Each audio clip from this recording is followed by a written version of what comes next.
welcome to 52 Weeks of Hope, Kute. Thanks for having me. Yeah, thanks. It's really good to see you. Okay, so I saw on your website, and I love your YouTubes because they'll put anybody in a good mood. You've got to go and watch this. You'll be like motivated, like even if you don't know what you're motivated, you're just ready. I love watching them. But part of your mission is you help people access their inner freedom, live authentically, and fulfill life's purpose. Those are big statements. And I know you've been speaking since you're a little boy. It's a kind of a great story, and yet you veer away from what some would say was your life's purpose. And I love how you didn't do what maybe your dad said, this is what you're supposed to do, son. And you stayed true to what you felt was right for you. So you want to talk about that a little bit? Because yeah, I was born in Ghana, West Africa. My father's from Ghana. My mother's Japanese. I grew up in London. I live in the US now since I was 18 and a half. And so for me, as a young boy, I felt people's pain. And I was a very empathetic kid. And so I would feel people's pain, and I wanted to alleviate their pain in some way. I didn't know what that would look like. And so I grew up in a bit of an unusual environment in that my first memories as a young boy was seeing a crippled woman crawling on the floor. She picks up the sand that this man walks on. She wipes it on her face and stands up. And so miracle, so to speak. And so I grew up around these miracles, but I thought it was normal. Every week I grew up seeing the same man who essentially picked up, look at a woman in a wheelchair and say, why are you in this wheelchair? You're not sick, stand up. And he'd put his hands on them and they would stand up. Somebody would come in with crutches and he would say, throw your crutches away, put his hands on them and they would start walking. Somebody would come in, they had cancer. He would pray for them and they would be cured. This man was my father. And so I grew up in this, aura of possibilities. And my father had 300 churches in Ghana, West Africa.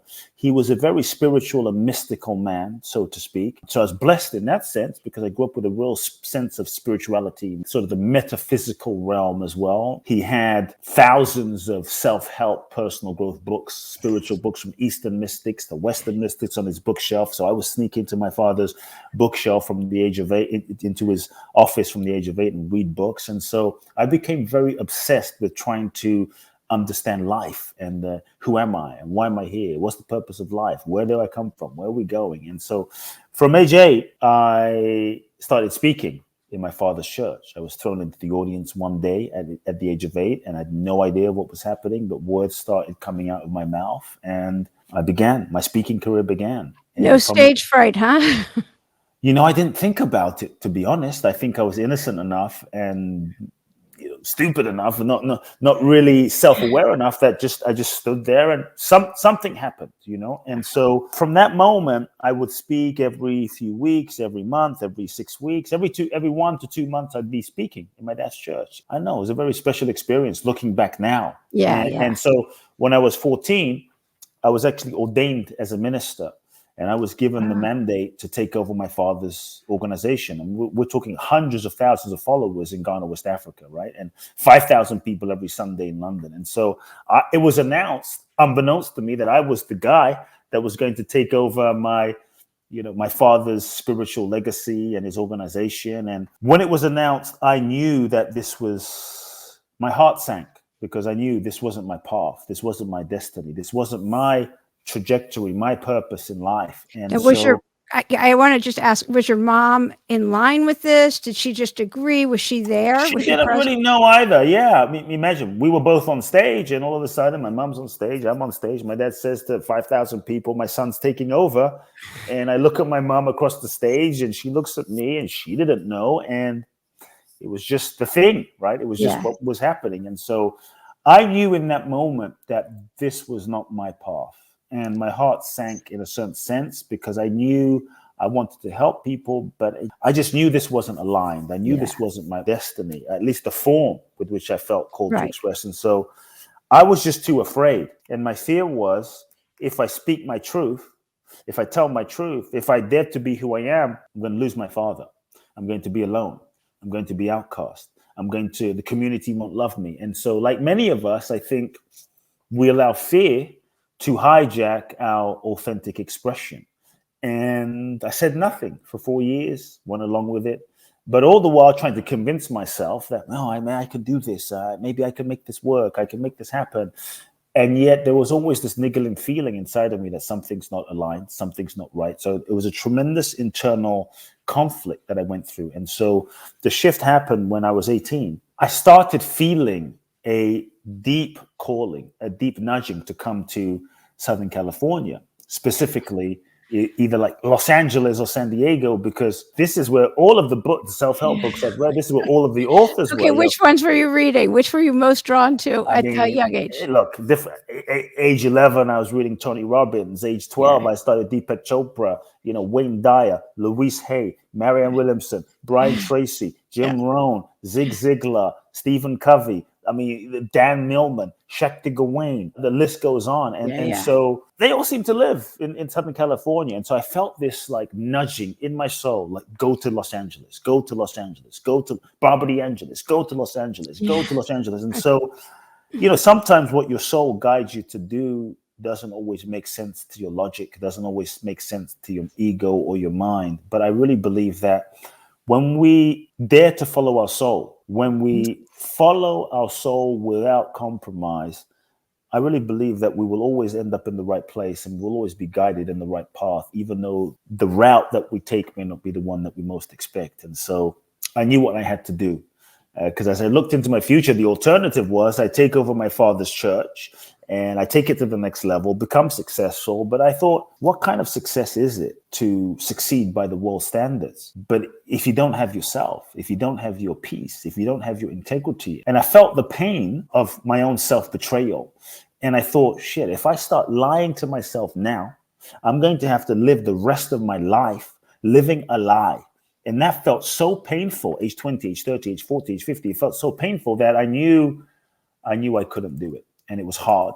It was difficult. It was terrifying because, I'm 18. I have no money, have no support from my father. I'm going to be by myself. I have no college degree. What are my prospects in life? I want to go to the self-help field.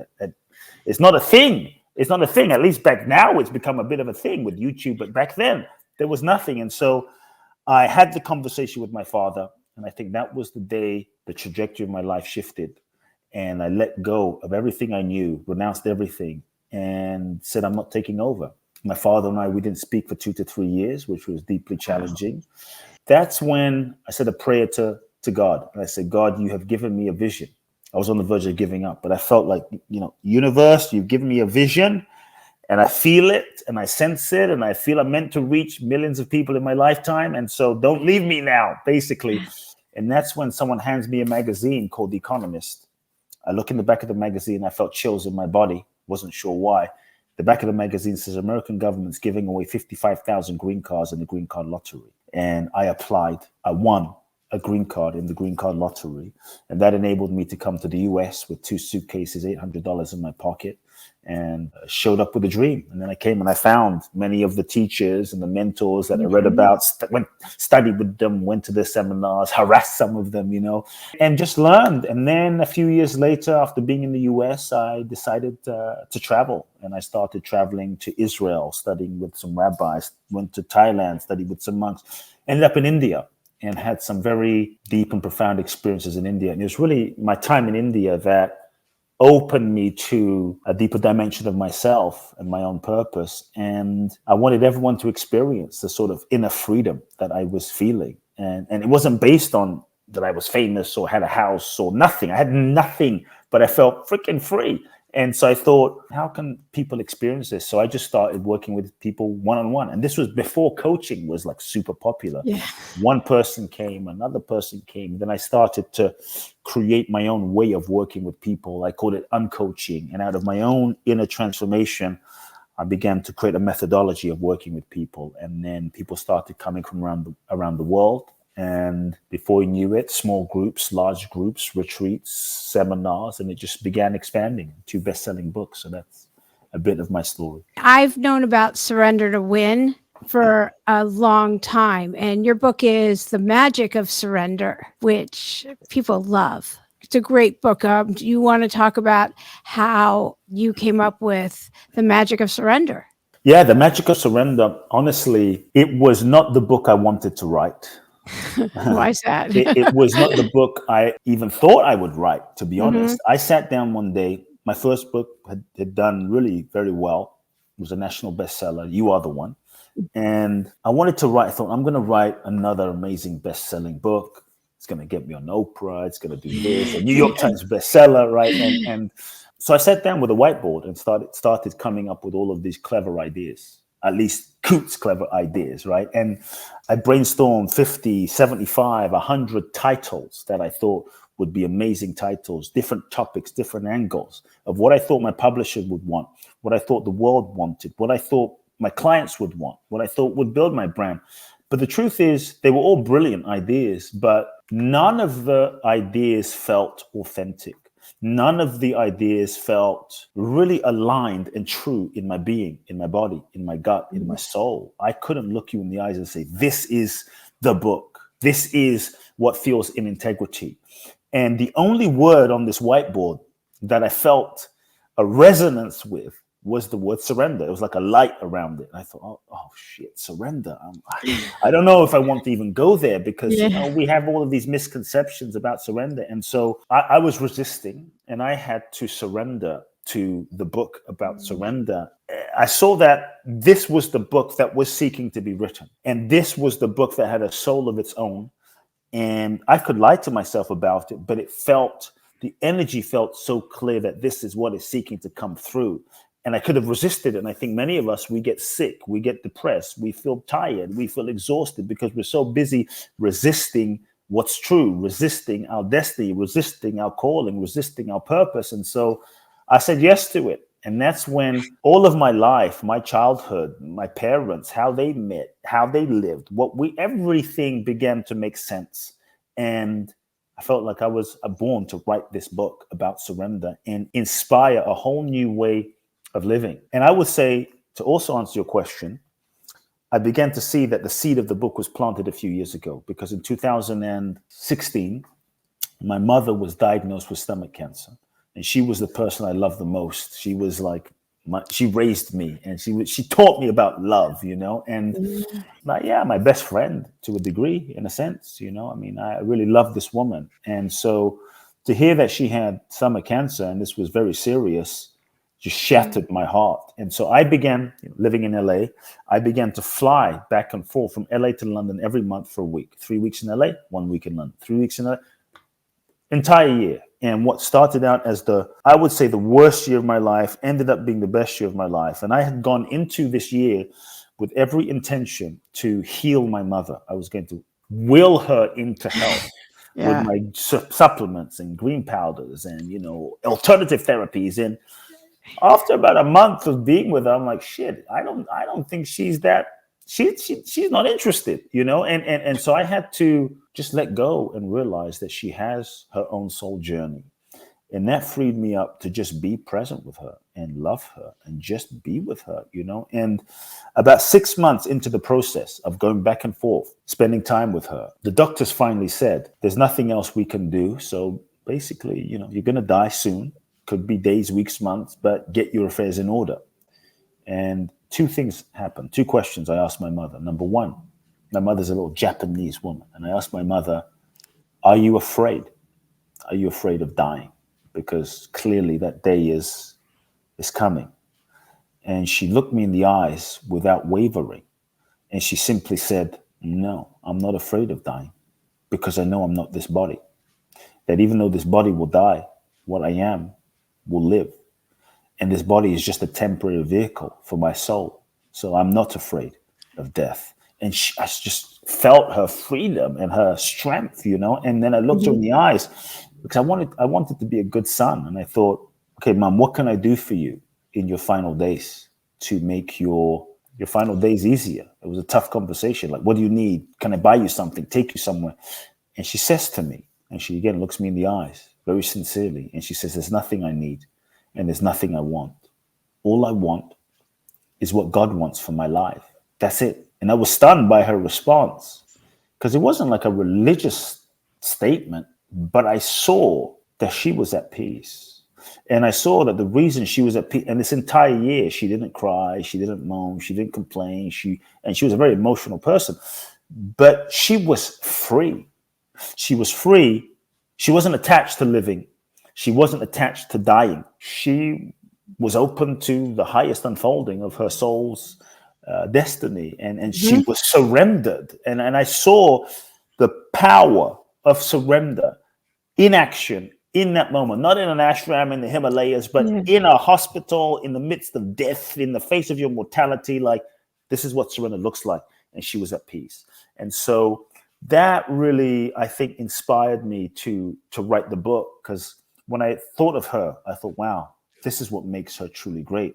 But then I reflected on people like Jesus and Buddha and Gandhi and Muhammad Ali and Bruce Lee and Bob Marley and Martin Luther King and Mother Teresa, and I thought Mandela, and I thought these great people, they all at some point, they surrendered themselves. They surrendered themselves to life. They surrendered themselves to a purpose bigger than themselves. They surrendered themselves to God, the divine, the universe, the infinite intelligence, to their soul. In that surrender, they transcended their own human limitations, ego limitations, and they tapped into another dimension of true potentiality.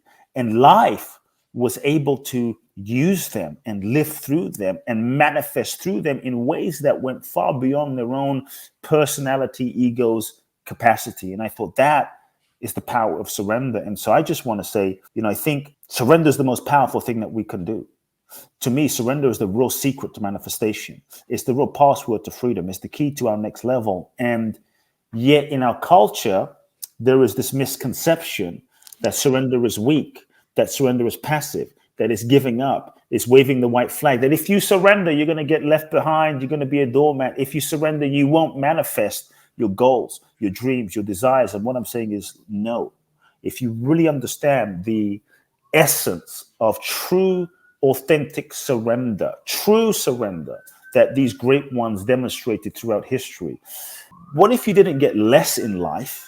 But what if you actually got more, like more than you could have even imagined and envisioned for yourself? So I don't see surrender as a weak thing. And for me, I am so excited at this time in human history to reframe for people surrender and invite people to a whole new way of living. And so surrender is to let go of control, or I should say the illusion of control.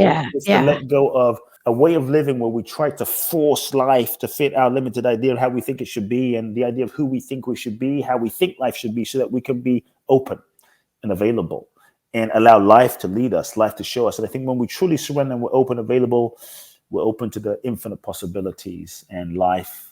That's when the magic happens. And that's why the book's called The Magic of Surrender. The challenge is we all want the magic, but we often don't want to surrender. It doesn't work that way. No, I love that. I got very moved. I kept saying, I didn't think I got changed. I just got back from a 7-day silent retreat. Wow. And I'm chatty. So I just thought that not talking would be the challenge, but it was all meditation. So it was going within, going within, going within. And I got so moved. I was like, okay, there's my change. I'm very sensitive, but I love what you had to say. And for me, surrender means not just going with the flow, which it is. The white flag part, somebody used to have a white flag and they'd be like, put it up and say, quit fighting. If you're fighting, you're not surrendered. And it's beyond, staying open to beyond my limited vision. And if you go where the river's flowing, stop trying to fight against the stream.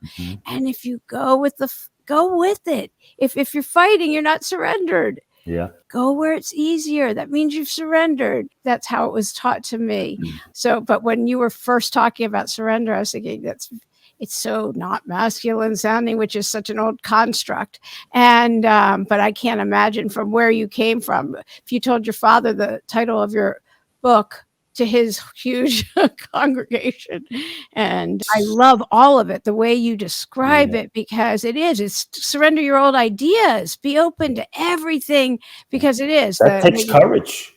It does. It takes tremendous courage. That takes tremendous chutzpah. That takes tremendous heart. That takes tremendous trust.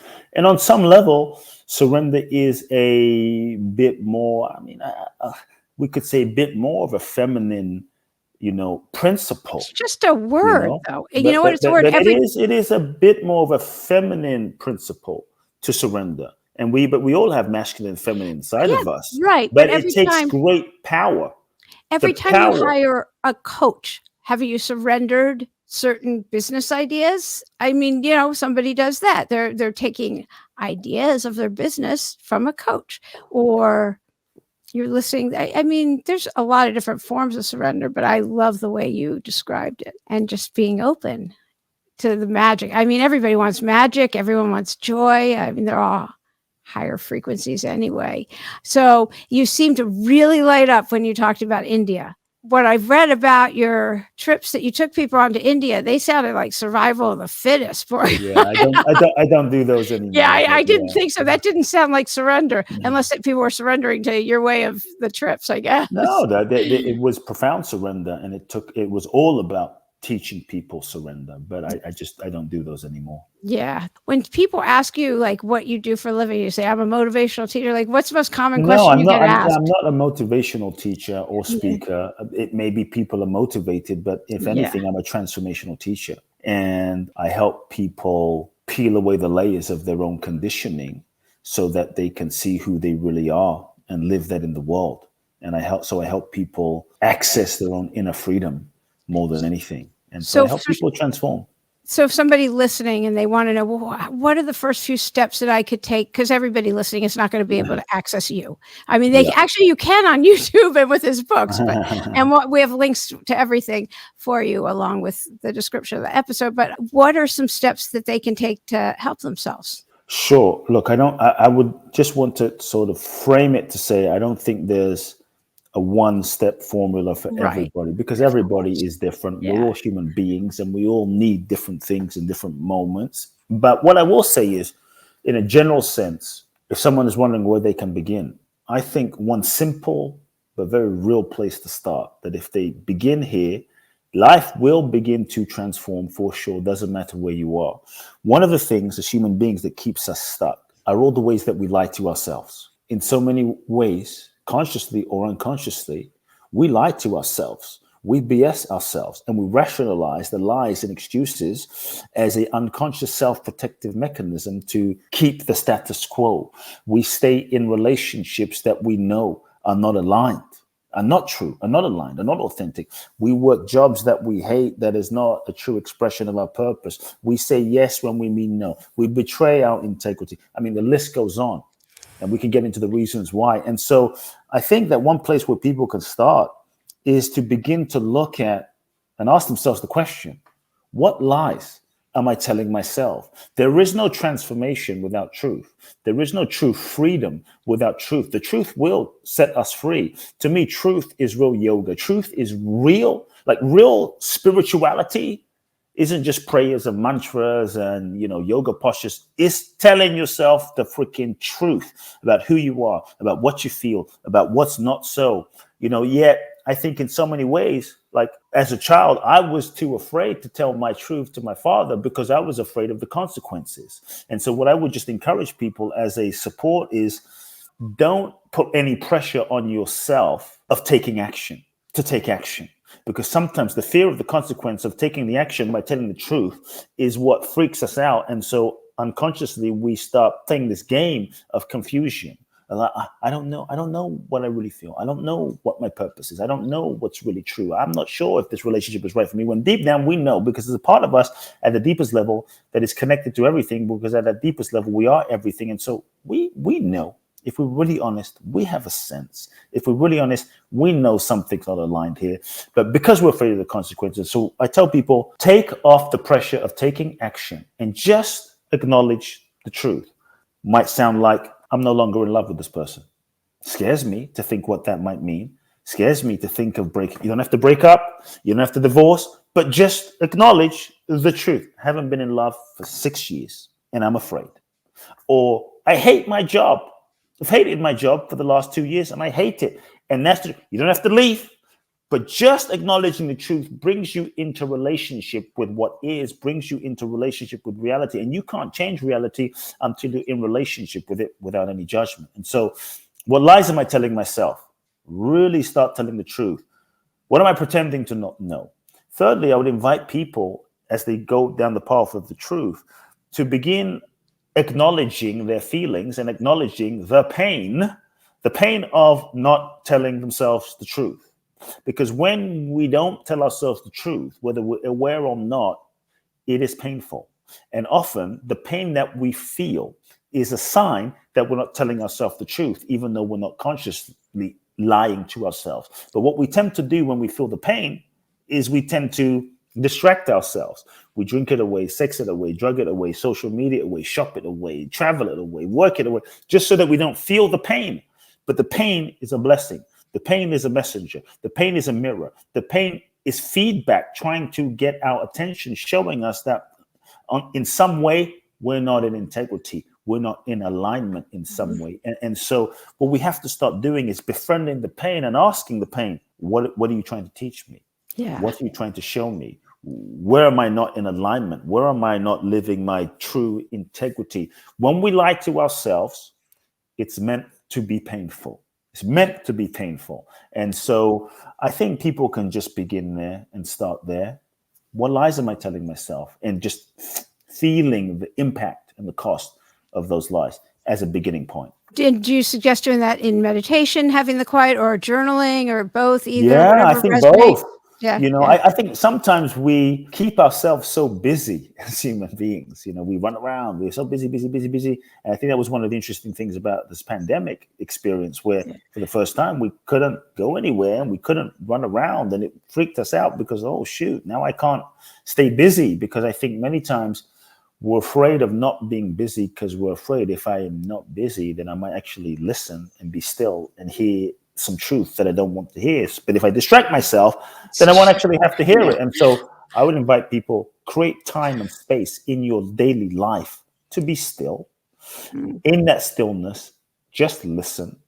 In that listening, yes, meditate. But also sometimes the danger becomes we use meditation as a way, or a spiritual bypass, to bypass the feeling, the true feeling. Let me just meditate this feeling away. Let me just spiritualize this feeling away. It's all good. It's all God. Let me just transcend it away, rather than just integrate it and acknowledge, like, this hurts. I'm not going to distract myself. I'm not going to meditate away. I'm going to face it. And so, yes, journal, write about it. Get your truth out without any filter. That begins that process. Even if someone were to just say, you know what, for 15 minutes a day, I'm going to sit and just do nothing, no phones, no devices, and just see what's present.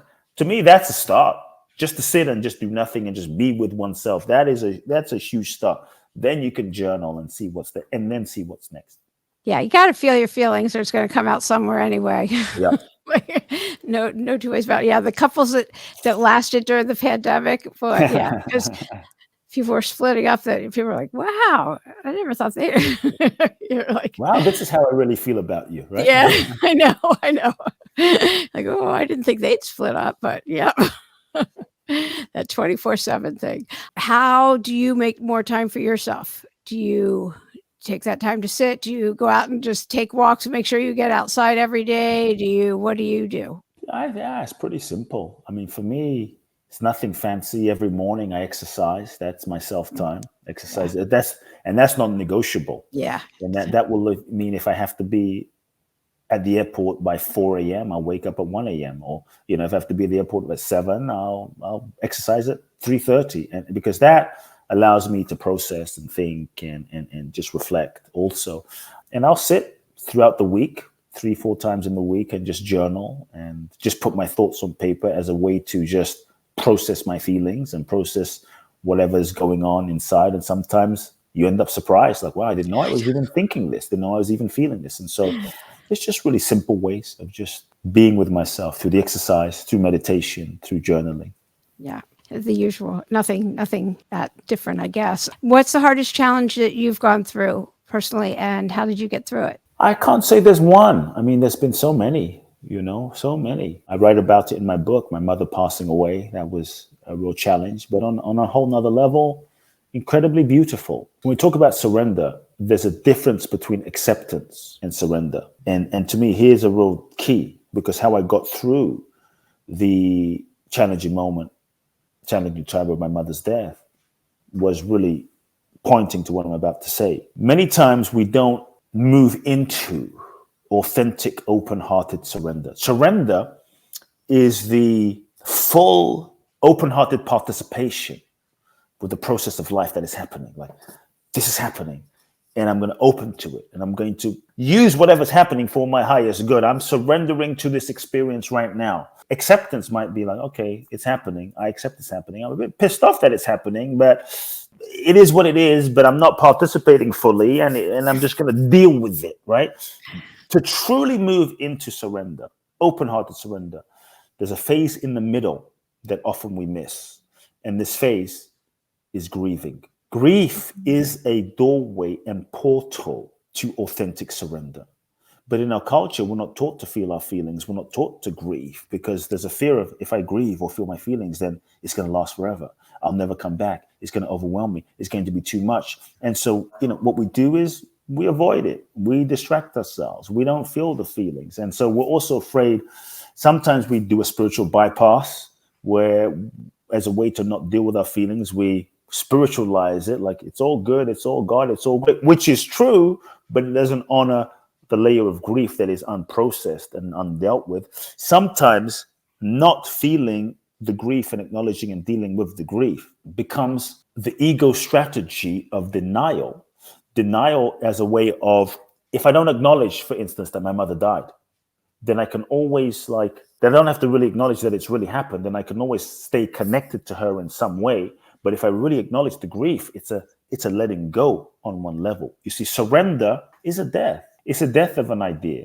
It's a death of a relationship. It's a death of who we thought we were. It's a death of an identity. It's a death of moving from one stage of one's life to another stage and phase of one's life. Wow, I'm no longer 20, I'm 30. I'm no longer 30, I'm 40. I'm no longer 40, I'm 50. And this is a surrender that happens. And so to really acknowledge the grief is to acknowledge what was, is to acknowledge the past, is to then let go, to give oneself the space to let go of what was. And so all feelings remain present until fully felt.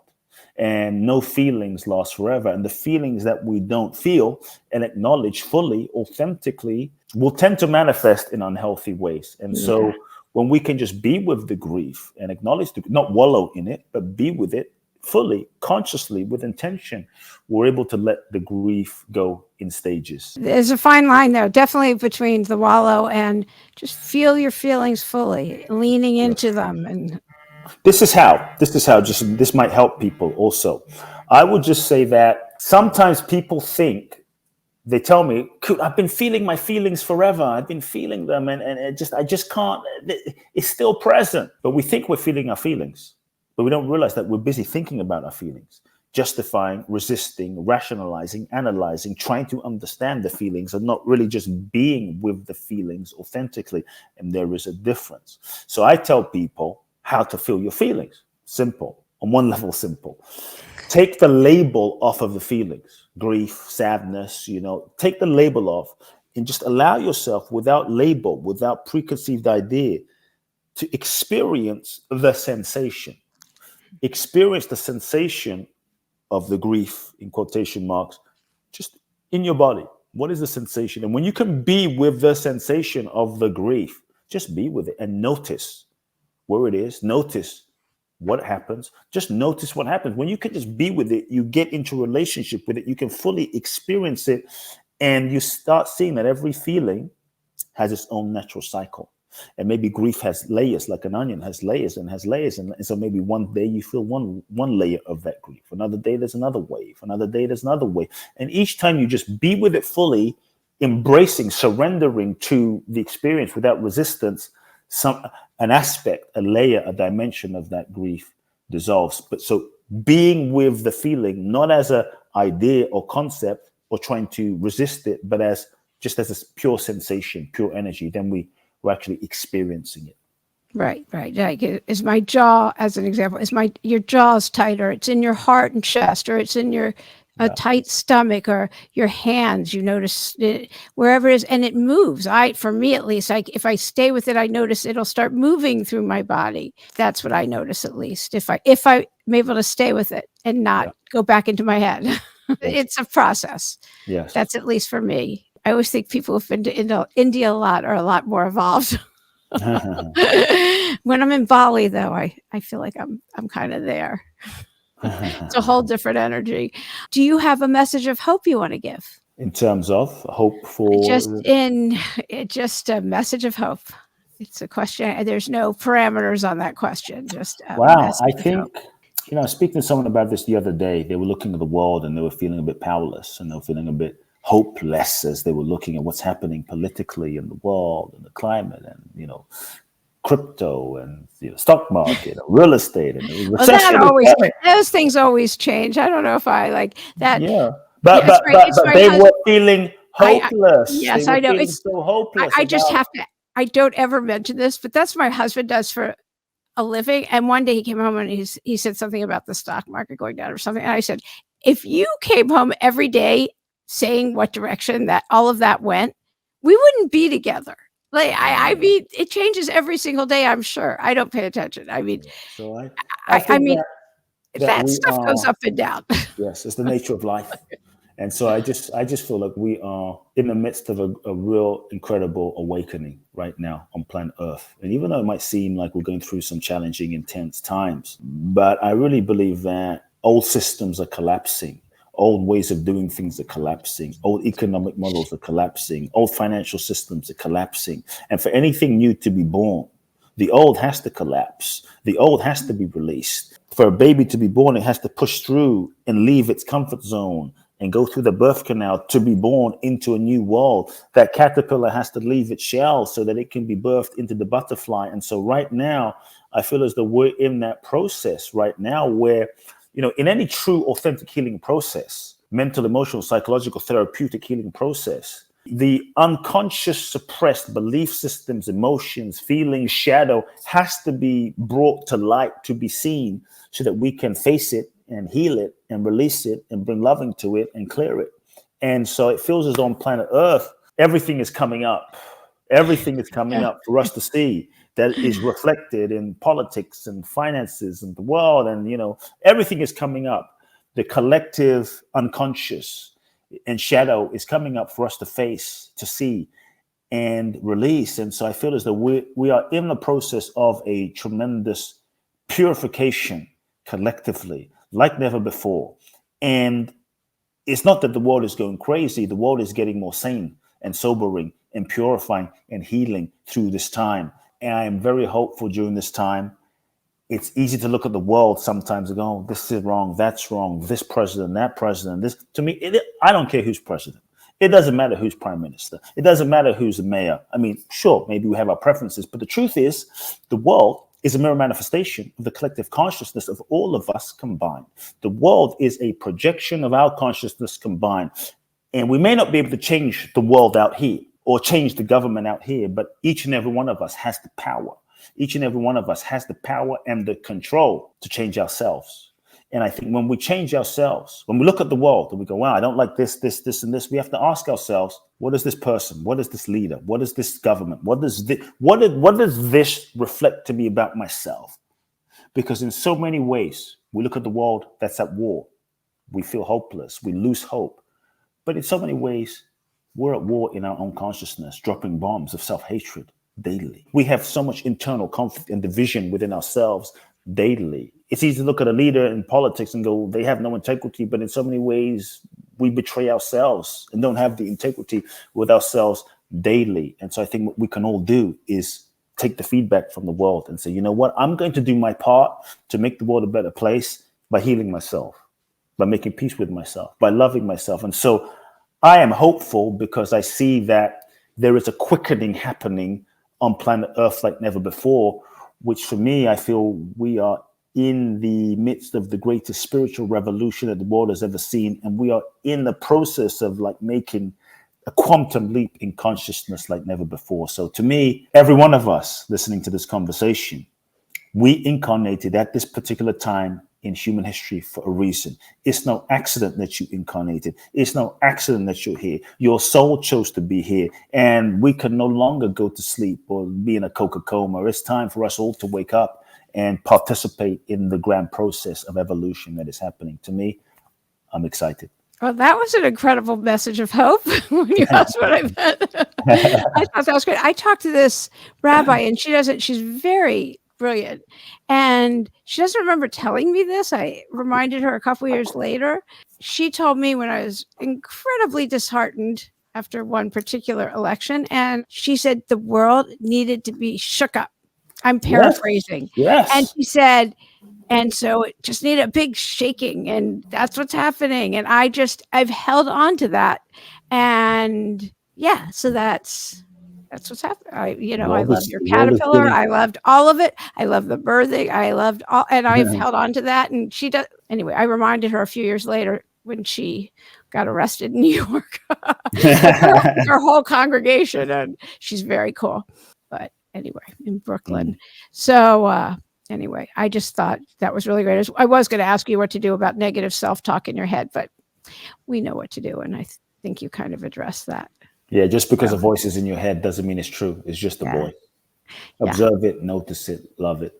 Yeah, that's good. Is there anything else I should have asked you that will be done? You'll say, Lauren never asked me about. No, we had a lovely conversation. Yeah, I thought that was great. I loved your message of hope too. That was a great place to end.